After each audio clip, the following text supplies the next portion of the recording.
Welcome to the Extra Mile podcast for bar exam takers. My name is Jackson Mummy, and each week we'll be bringing you updated information about the bar exam and what you need to do in order to make the next bar exam your last bar exam. Ready to get started? Let's jump to it. Hey everybody, welcome. Today is December 14th. I can hardly believe it. And we have some special surprises today, so I am very excited.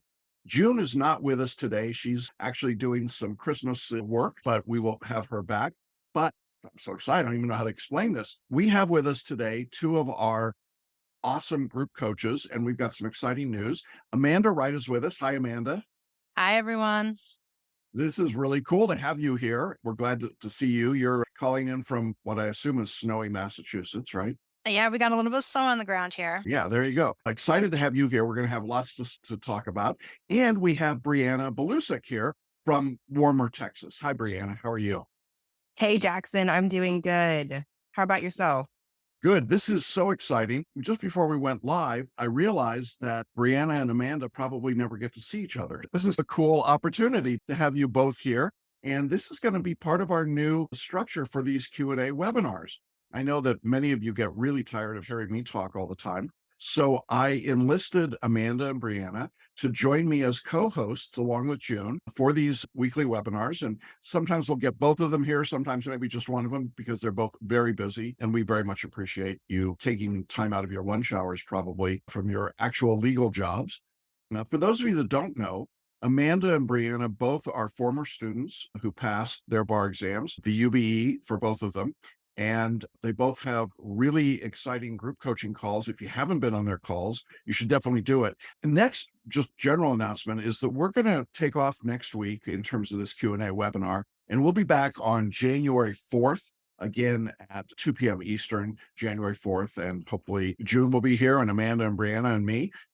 And we will really be kicking it at that point. There is something psychologically, I think, that happens to people for the February bar when we turn the corner. Do you agree? Amanda, you're nodding your head. Yeah, I was a February bar taker, so I completely agree. After the holidays, that's when it seems to be time where it becomes real at that point.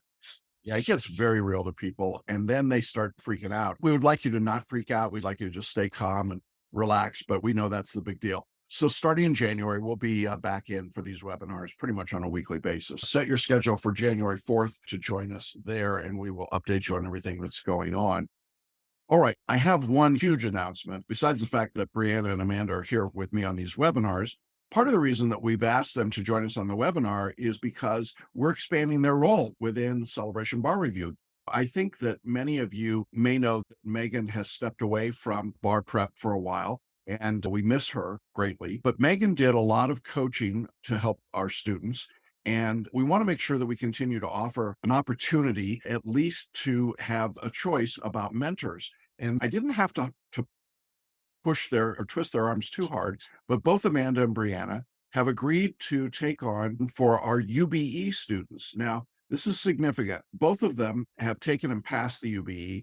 And just very briefly, because I don't want to embarrass either of them, Amanda has one of the highest UBE scores I've ever seen. I've been doing this for over 30 years. She is brilliant, talented, very capable as a coach and as a lawyer, and knowing this exam cold.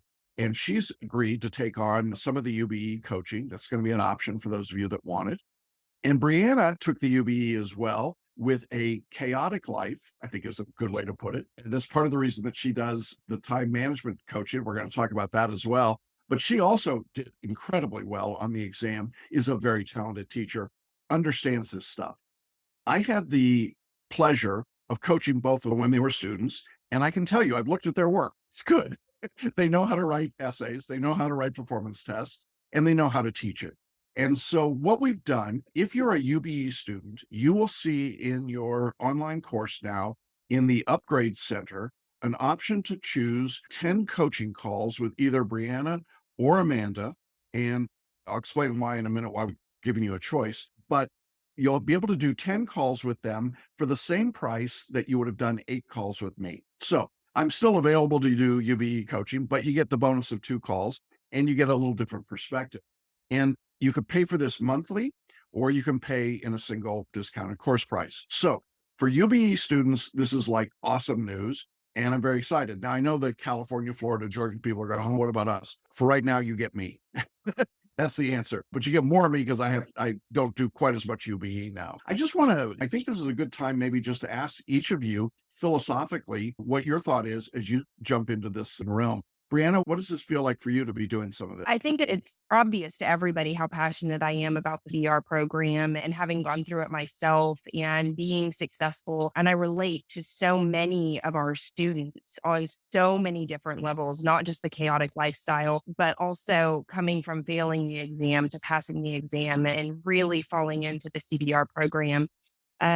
So for me, this adding this new element into being able to help coach our students and give them this opportunity to be able to work one-on-one with more of the UBE material and the program and how it all works together. It means so much to me, and I can't relay enough that use me, abuse me. I've coaching with Jackson. I know what it takes.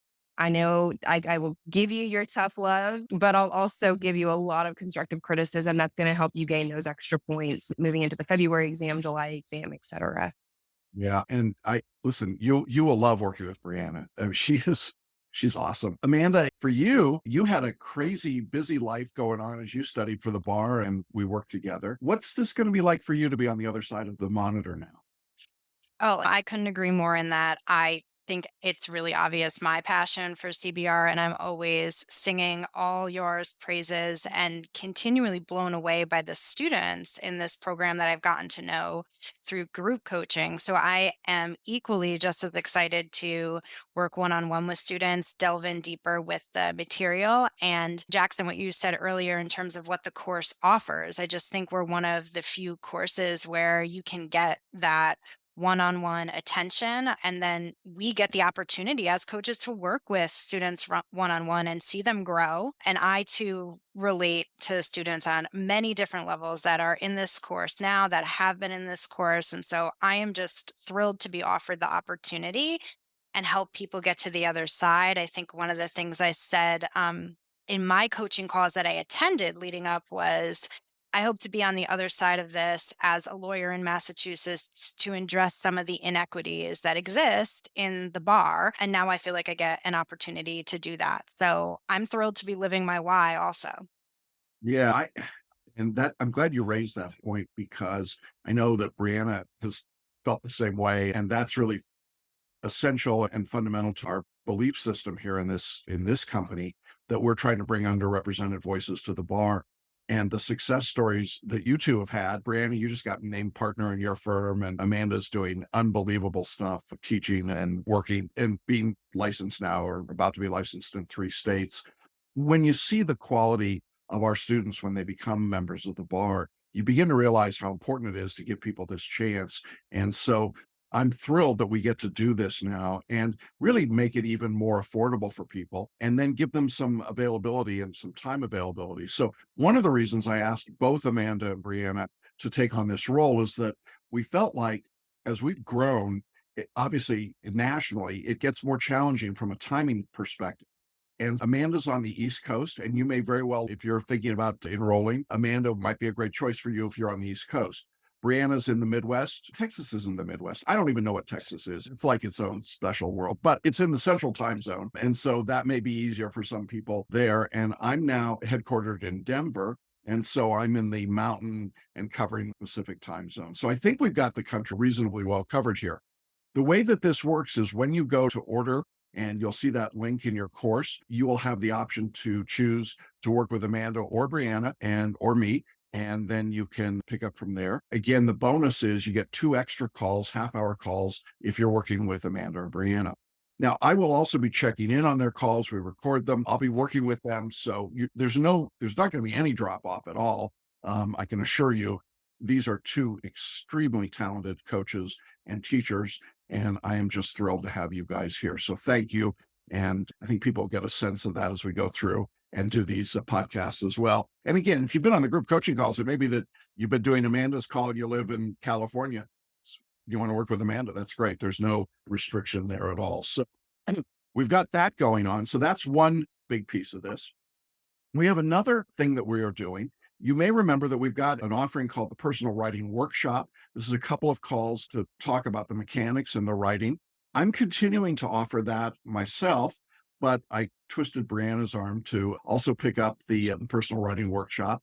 And you'll see that option as well. And that is for anyone in any of our courses. That's UB, California, Florida, Georgia. Briana, you want to talk a little bit about the writing workshop and what you're thinking about with that? Yeah, if you've done any writing workshops with Megan before, I'm basically going to do the exact same thing. So the personal writing workshops are going to be call me up. We've got 1 30-minute session. I'll assign you an essay. We'll do a follow up where we'll completely dissect that essay. It is not going to be content. I'm not looking for whether or not you are getting the law right.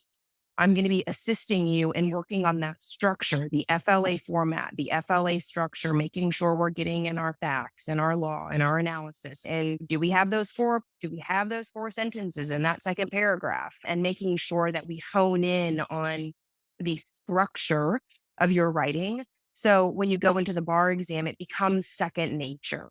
And you're just going through the motions when you get there. So I'm really excited to be offering that. It's one of the very few things that I think we can control in our bar exam environment. And it's so much simpler than IRAC stuff.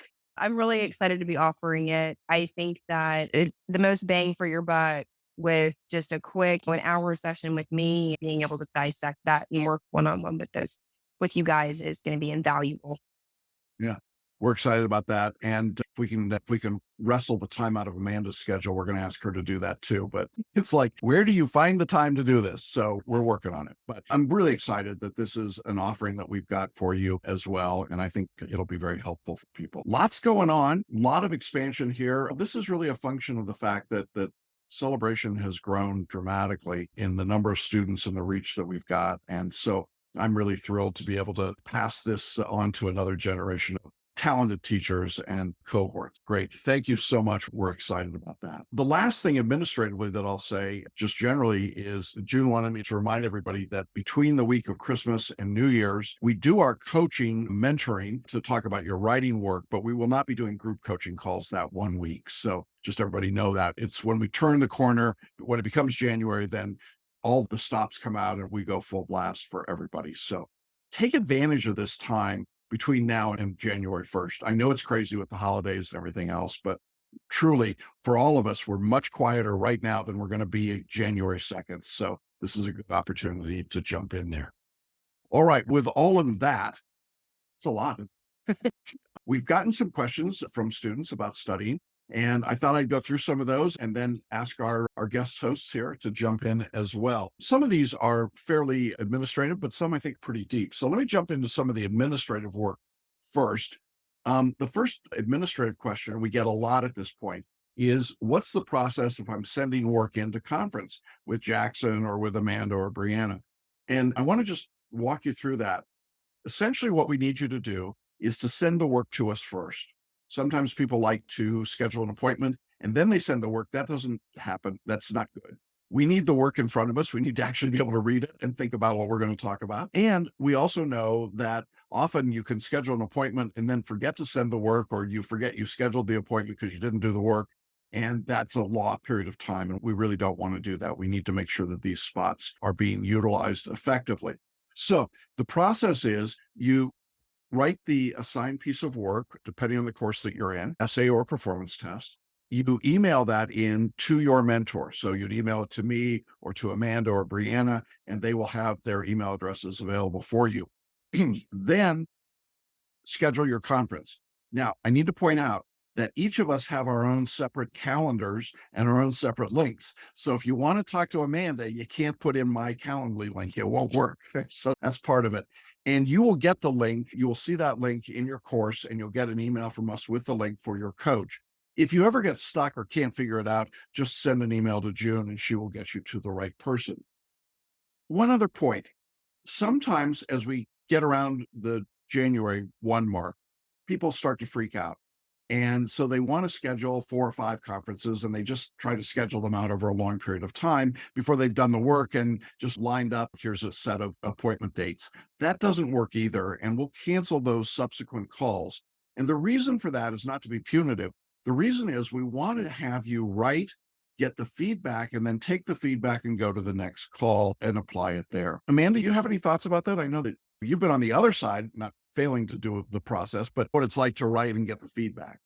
No, I completely agree with that. And the process is really there for your benefit. For me, I saw the benefit of getting feedback, doing a few more practices with that feedback, right? Really letting that feedback soak in that you gave me on my writing, and then take maybe the worst one, or what I perceive to be the worst or the weakest one of my essays, and give it to you for the next one. I think it also took the pressure off too.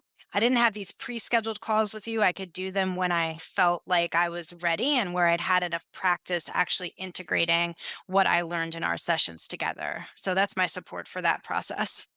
Yeah, and the process really will work. There's plenty of time to get to me and to Amanda and Brianna. So you don't need to panic about it. We make sure we'll get it. Panic is an issue though, isn't it, Brianna? People start going and start trying to hide up, right? It absolutely is. And what I see a lot with our students, and not just our students, I found myself becoming a victim to it as well. As we get closer to the exam, that anxiety comes in and you start freaking out and you start straying away from the syllabus and you start losing your game plan and you start saying, okay, I need to do MBE questions. I need to do essay questions. I need to do this. And I promise you, if you just stick to the schedule and you have a game plan every single week, you're going to keep that anxiety at bay. You're going to keep everything else, down so you can focus on your studies. Yes, we're coming into freak out zone. While we're talking, got another question, and specifically somebody said, "How do I sign up for the sessions with Brianna to plan my schedule?" You offer a product called the Time Management Workshop, which is this 30-minute, really amazing opportunity to put together a specific schedule. You want to talk a little bit about that and how people set up that particular option with you? Yeah, absolutely. So it's through the online portal and the online module, you should be able to find a link to be able to purchase this time management coaching call with me. And after you're able to that, again, it's through the Calendly link. I have a pretty wide availability on the weekends and into some evenings, and then usually during my lunch hour. I'm pretty flexible with scheduling that call. But talking about that anxiety, one of the number one reasons that anxiety creeps up is because we don't have that game plan, because we don't have a schedule. So, one of the things we'll do during that call is dissect what are your traditional distractions? What determines how things make it onto your schedule? Is your bar exam your number one priority? If it's not your number one priority, how do we make it your number one priority? How do we clean your calendar up to carve out time for your study hours? And once we've figured a lot of that stuff out and we've figured out where your distractions are, we can target where you're going to be the most focused on your studies. Usually for me, it was first thing in the morning because life didn't have an opportunity to happen. Life didn't have an opportunity to get in the way. The earlier, the better. I knew I was going to get my studies in. My little kids weren't going to come running in at 5 o'clock in the morning. They were sound asleep in bed. And we'll talk about that. What are your other responsibilities? What are your other priorities that have to come into play with your study schedule? And one of the biggest benefits of it is if you follow the schedule, and it's very doable. I have yet to have somebody who's come back and say, "Oh, I just couldn't do it." And if they did, we've revamped it and we've made it work. But if you do it, you know exactly where you're at every single week and where you need to be in order to be able to get through the syllabus, to be able to get through all of the material to prep yourself for success on the bar exam. And having that schedule also keeps those anxieties at bay. I do personally send out an Excel worksheet that's got it's broken down line by line, hour by hour, where you need to be week by week. I send a template, a Word template where your study hours are and work you through it as well during that 30-minute call of basically what are your studies? What is your to do day by day, Sunday through Monday? Sunday through Saturday or Monday through Sunday, whatever it may be, wherever you're starting. And you can learn how to schedule out every single day. So you're not going into the next day saying, oh, what am I doing tomorrow? So I find I've gotten a lot of great feedback on it. Jackson, I think you've gotten a lot of great feedback as well. I think it's key and crucial to being able to know you're going to get through that study guide. I know our students are busy and they need to be able to schedule and structure. It's a terrific opportunity and a terrific offering. So thanks for doing that. So there you go. Another administrative question, I think. Somebody said, are there tables of contents for the outlines? I don't see them. The answer to this is really pretty simple. In the digital books in your online portal, we have tables of contents. When you're looking at the PDFs for a specific subject, we don't put in the table of contents because you got the PDF just for that subject. So if you want to get it, jump into the digital book and use it that way. And I really like using the digital books. I don't know, Brianna, Amanda, do you guys have a preference there about the digital books? I like using the digital books because I like the control find feature or command find if you're on a Mac. That really helps me just like, go to where I want. I'm like thinking, oh, I don't know this term, this subject. I just go into the outline and find it there. So I do like the digital books and having everything all in one spot. Yeah. Yeah. Me too. I like that as well. Brianna, are you old school? You like the books, don't you? I do. Jackson, I photo read. I'm a hands on person. I still don't even use a Kindle or anything like that. I just love my hands on books. However, I did utilize the digital book for the exact same reason that Amanda was talking about, that control F, let's say. And they're extremely useful for doing an MBE question. And you do an MBE question, you get it wrong. And let's say you don't quite understand the explanation. You can go into that digital book, use that control find feature, and you know what topic's being tested. And you can actually dive a little deeper into those digital books. So I did utilize them, believe it or not. Yeah, it's fun. So you've got all of that there for you, and I think that's useful. All right, well, let's turn our attention to some study strategy questions, and I'm excited to get the take of both of you on some of these questions because I think they really get to the heart of where people are right now and what's going on. We had a student write to us this week and said, I had every intention of starting my bar prep early this time, but of course life happened and I started later. Can I still do 20 hours a week and be successful, or do I need to increase my hours? Let me just start by saying that 20 hours this week is way better than 20 hours next week. You got to get started. That's really the key, is just getting started. And if you can give me 10 hours this week, that's better than zero, right? The way to really think about this is the work you do in December, I think, is bonus work. I think that just gives you really extra time. When we hit January 1, then I think you really start to have to lock in at least 20 hours and maybe more, depending on where you are in the process. But anything you do now just gives you this advantage so that you don't have to do quite so much at the end. Our course is built on the idea that you don't cram at the end. You don't put in 60, 70 hours the week before the bar exam, because then you're a zombie when you go in to take the test. And so if you're working steadily and progressively, it's much easier to get through the material and to be ready for the test. The question of whether or not 20 hours a week right now and be successful, yeah, absolutely. I think you could do it at this level, but it is really getting started. Um, Either of you want to jump in on that? I know that's a big question that we get, and you probably get a lot in your group coaching calls too. Yeah. Brianna, do you want to go first? You want me to go? You go ahead and go first. Yeah, so I was trying to find the exact date I started. I bet you I could because I just have a feeling, and I was a February bar taker when I was a student in Celebration Bar. And because I have a feeling it is, yep, my receipt for Celebration Bar Review is 12/4/2021. And I was working more than full time. I got COVID in January leading up to the exam, and I was studying 20 hours a week. I, like you, Brianna, like to do a bit in the morning before life gets in the way, but I couldn't do it all before work started at 9 a.m. So I did 2 hours in the afternoon and tried to do a longer session on the weekend. So I was at 20 hours, and I would completely echo what Jackson said. The work putting in December was bonus. So if you're right around here, you're just about where I was. So I guess you're in good company, but also that may make you feel better that someone else was putting in about that amount. And I did have to take some time off in January because I did get COVID. So you're even ahead of me if you don't get sick. But life, even if something happens, life happens and you'll get through it. Yeah, same. Hopefully that's helpful to some of you. So Absolutely. I was in a little bit of a different boat. I gave myself 9 months to study for the February exam, mostly because I did have young children. So the earlier you get started, the better it is. And I still had a life. I was still able to go home and have dinner with my kids and get my kids ready and go to school in the morning. So I took a day off and I only studied 2 hours in the morning. So I was only studying about 10 hours a week. But for me, having that 9 month period it was invaluable for me.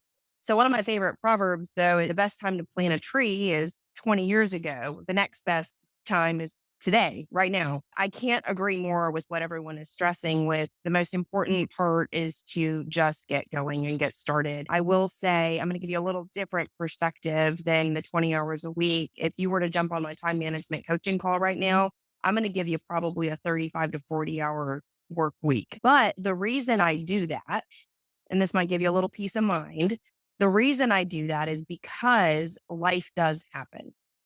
Life is going to get in the way. You are going to have a study day that falls through the cracks. You may not be feeling great one day. Maybe you have a loved one that you lose and life happens. So I encourage my students to put in a little bit extra every week, especially now before that anxiety kicks in. And it also allows you almost the entire month of February to be in that review stage. So, can it be done with starting right now, 20 hours? Absolutely. Would I encourage you to do more? Yes. Yeah, if you can do more than 20 hours a week, by all means do it. There's no doubt about it. But I think people get into that mindset where they think, oh my God, if I can't hit 20, I'll just give up. And we don't want you to do that. Get started and absolutely plant your tree now. Great. And I love the fact that we have these different perspectives and different experiences. And hopefully you're finding a place as a student where you're saying, okay, I can relate to that and I can work with that. Just get underway, get going. And if you really need the kick in the butt to get the schedule done, sign up for the time management with Briana. I promise you, it will jumpstart what you're doing. Great. Thank you both. That's great responses. In the same vein, we got a comment from a student who said, I think I need help to create a schedule and focus on using the CBR course. So obviously we've talked a little bit about that. The student said, I feel overwhelmed because I wasn't able to get to my substantive materials today, and I'm barely touching one of the first subjects. Should I readjust my schedule? I want to keep following the course lessons and trust the process, but I feel behind. We see this all the time where there's overwhelm. And I want to talk a little bit about overwhelm because as you get into the course early on, there's just a lot of stuff coming at you. A lot of you are learning to photo read. You're learning to mind map. You're learning a different way of writing with FLA. The study process is just completely different because this course is built on a completely different model and paradigm than most other courses. And it can be overwhelming at first. So I guess my question really both to Briana and Amanda is, how do you respond when students come back with this sense of overwhelm? What's the game plan there? Amanda, let me jump that up to you first and get your Yeah, sure. thoughts. One of the things I noticed in the question that you read, Jackson, was that they're feeling behind. And I do see a lot of students coming with this sense of overwhelm because they're not far enough along. They think they're falling behind. One of the benefits of working with Brianna for time management, and you heard her say you got to build in that time because life happens. But one of the other things that I like, Jackson, I think you said it before on calls, is sometimes it's not always beneficial to say, I need to be finished with evidence by the end of the week or con law by this time, but just to put in the hours, not think I'm behind, I'm ahead. And I think you see from Brianna and I's different perspectives too, that there is not one formula to success for studying for the bar exam. For this, so this feeling of I'm feeling behind leading to the feeling of overwhelm is really manufactured in our mind, right? We should be where everyone else is. We should be where the people beside us are. But where did that get you last time if you're a repeat taker? Or where has that done you wrong before? Sometimes the best place to be is simply where you are and take the next best step and do the next right thing, right? So I really latch onto that overwhelm coming from feeling like I should be somewhere else and I'm not there yet. You will be there when February gets here, when exam day gets here, you will be there and we will get you there. And if you trust the process and the course and everything that we're telling you, you'll get there. Yeah, it's great. Briana, you got any thoughts? Yeah. One of the things I just quickly jotted down, what you touched on, Amanda, was that the best way to not understand that overwhelm is accepting where you're at. If you can accept exactly where you're at, forget about the past, just understand where you are right now and just be okay with it, be at peace with it, the overwhelm with your studies can start to dissolve away. So the minute you can accept exactly where you're at and know that there is still a way to get to the finish line, you're going to be just fine. A lot of times when people are feeling that overwhelm and that anxiety with me, I try to remind them that it is that just do it. Guys, Nike got it right. Just do it. And that done is better than perfect. Sometimes just getting started is all you need to be able to push you. Do 20 minutes a day, do 40 minutes a day, then bump it to an hour, bump it to an hour and a half. It's going to give you that momentum and it's going to build that confidence to be able to put in those longer stretches of hours. Yeah, I think so. Thanks. The other part of this student's comment, which I hadn't gotten to yet, was that they then said that it's a stressor they had access to, and then they list, I don't know, 6 or 7 different resources for the bar exam beyond CBR. Our take has always been that our course is fully comprehensive. There's really nothing else you need to add to it. We have every license question from the national conference. We have all of the essays in every jurisdiction. We have all of the performance tests. We have the Florida multiple choice if you're in Florida. And we've been doing this for over 30 years and our predecessor company for 20 before that. So there's very little that's lacking. I don't think there really is anything lacking in this course. And so the need to go out and get your critical pass flashcards or your adaptive questions, or it might be reels, I think just adds to that overwhelm. And I think then what happens is that you get confused because you've got too much input coming from too many different directions. And frankly, again, most bar reviews come from the idea of memorize and recite and cram, and that's not what we're doing. So there's this clash of culture, and that leads to, I think, additional overwhelm. So my recommendation there is take all the other materials, thank them very much. I know you spent money for them, but really put them aside. The goal here is to pass the bar. And if you're trying to get at that goal, too much material, I think, becomes a bad thing. Either of you want to comment on that? Jackson probably doesn't know this, but you guys, I can't encourage you to toss everything else in the trash right now. I actually I went through CBR twice. I went through the first time, and guess what? The first time I did exactly what this student is talking about. I went and I looked, I was like, no, I need more MBE questions. So I spent hours researching other programs to go and find other stuff to do. What's the fastest way to do it? What's the best program? And I'd already invested in CBR. If I had just, and guess what? I did not pass that time because I spent so much time going in circles trying to find answers to solution that was already in front of me. The time that I'd had very well, I invested in the program. I believed in the process. I trusted the process. I only used the CBR reels, and it is above and beyond what you are going to need to be able to pass. Use what's in front of you, turn off the chaos, turn off the noise. I don't care what the other bar takers are telling you to go do. If you invested in this program, stick with it. Yep, 100%. I think that's really awesome example, like that you're sharing too of your own personal experience. So it's wonderful that people probably are relating to that right now.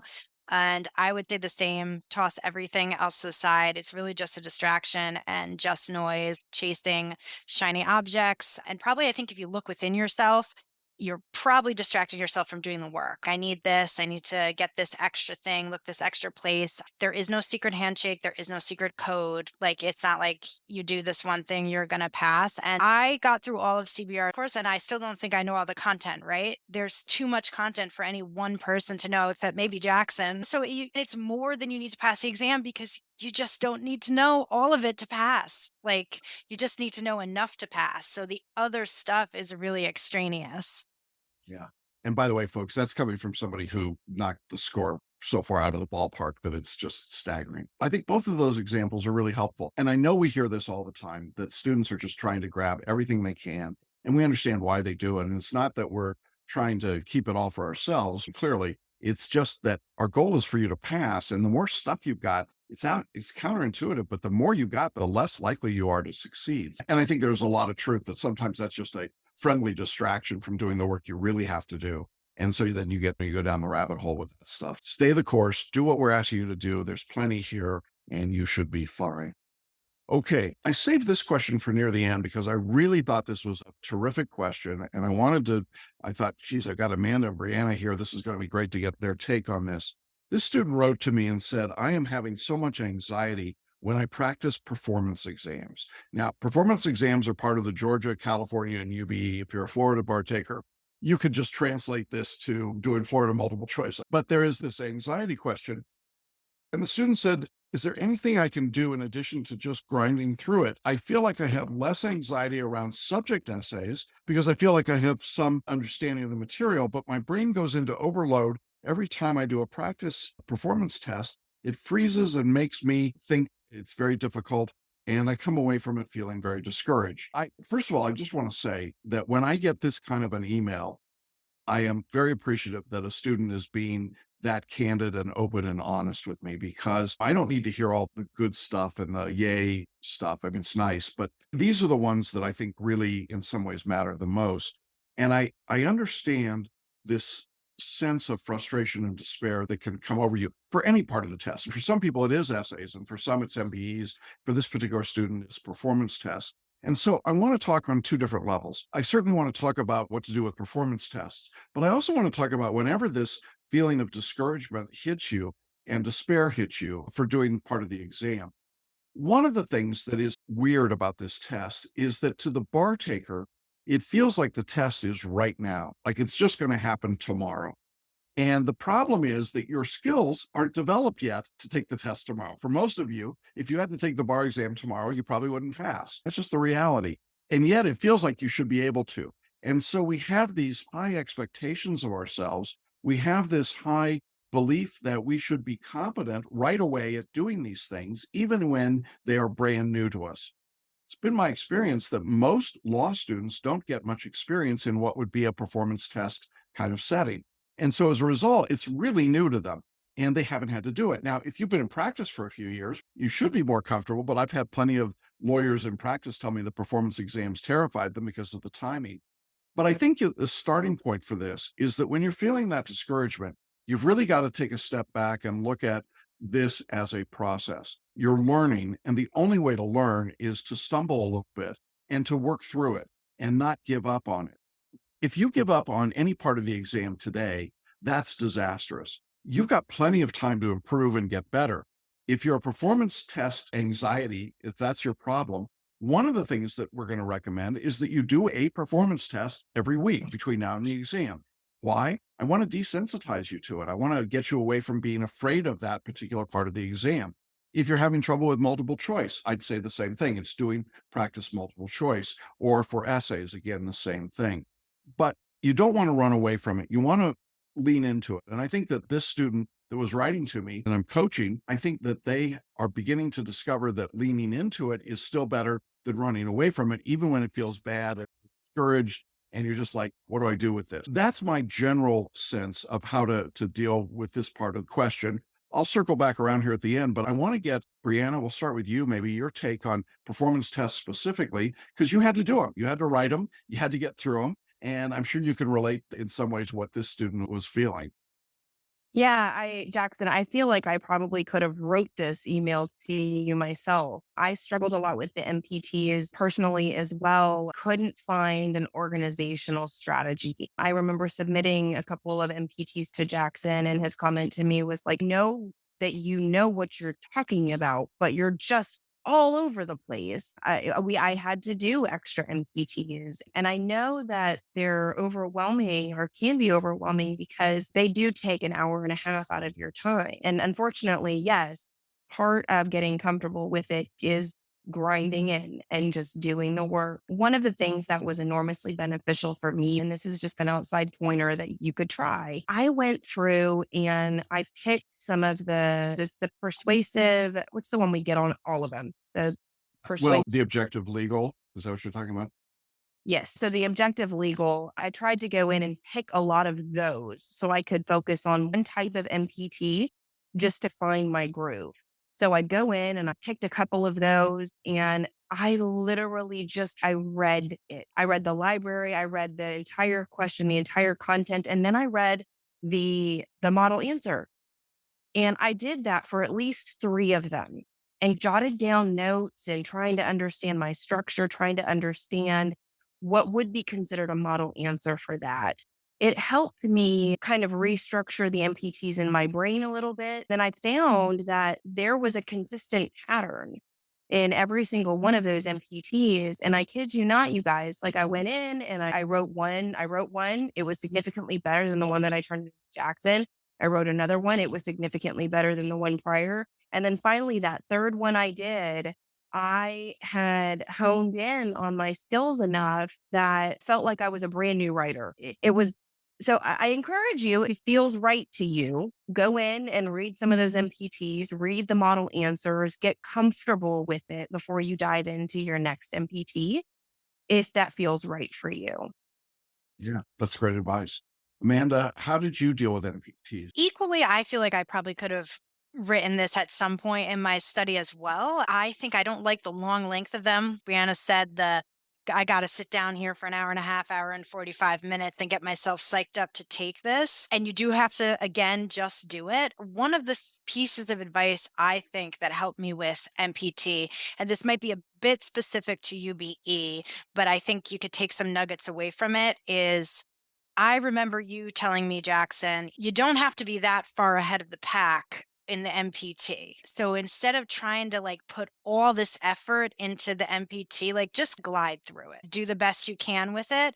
It made it a little more light for me. And people know I'm a runner, but if you play sports or if you need to do anything where you need to budget your energy, just reminding that, listen, I can't put 120 into this MPT anyway on the exam because I got to pace myself a bit. For me, that gave me, it's not that I didn't try my hardest on the MPT, but it gave it a little bit of lightness about it because it was the first exercise you do in the exam. And I thought of it as a warm up, but I did hate practicing them. And I would also agree with Brianna that I would probably be so embarrassed to go back and look at my first MPT that I wrote. I don't even want to do it because I know that it was so far off the mark. And I had been licensed already for 8 years before I was in celebration. So I would probably venture to say, even though Jackson said some lawyers would be better at it, that most lawyers probably wouldn't score too high for the MPT. So I'm definitely, if you're feeling like, again, this inadequacy about where you are, just be comfortable with where you are now, because that is not where you're going to be in 6 to 8 weeks. So I resonate with it a lot, maybe bringing some lightness to it if it is the first part of the exam. This is my warm up. This is my startup. I don't have to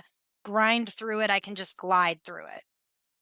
Yeah, that's great advice from both of you. Thank you. And yes, I remember your performance tests for both of you. They were Let me just say, I know you're better coaches now for having had the experience, but the truth is, hardly anybody does well on the performance test as they start out. It's very rare that I get one and go, wow, this is really spectacular. It is a learning process, and doing them is the way you learn. I like the idea of finding the particular genre, objective tone to a legal audience, for example, and just staying in that genre until you feel comfortable with the organization and the structure.